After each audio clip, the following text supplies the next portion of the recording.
Okay, teaching about baptism, how to baptize.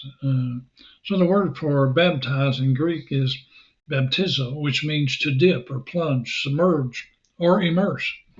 Therefore, baptism is by immersion. The word baptize in the New Testament is never translated sprinkle. It means to be immersed in water.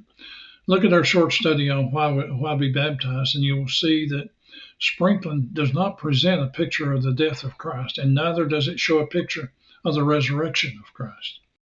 While Philip baptized the eunuch, there was much water.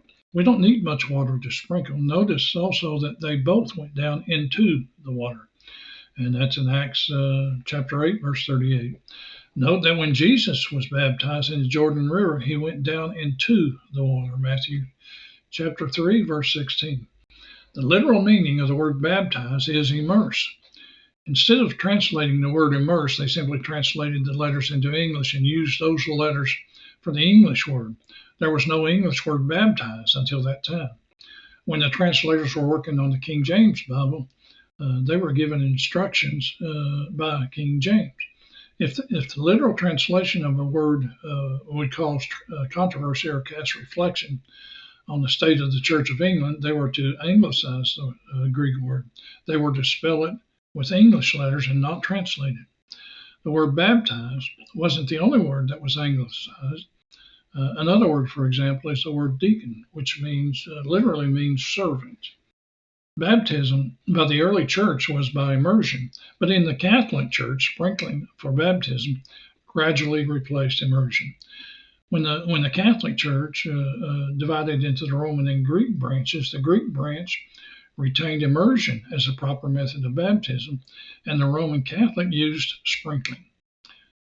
Baptism is one of the two ordinances of the church and depicts the death, burial, and resurrection of Christ. And it is a picture of what happened to the believer when he first believed. His old man died. He was crucified in Christ on the cross. He was buried and arose a new person, one that was born again from above. And you can find that in Romans chapter 6, verses 3 through 6. Looking again at the verses above, we can reconstruct the picture of baptism. In verse 4, we can see that the burial in water in verse 5 speaks of planting in the likeness of his death. Also, the book of Colossians tells us that baptism is a burial. Pouring on of water or sprinkling of water does not present this picture of burial in Romans. It isn't possible to represent the burial of Christ by sprinkling or pouring, but it can't be misunderstood when one disappears beneath the water being immersed.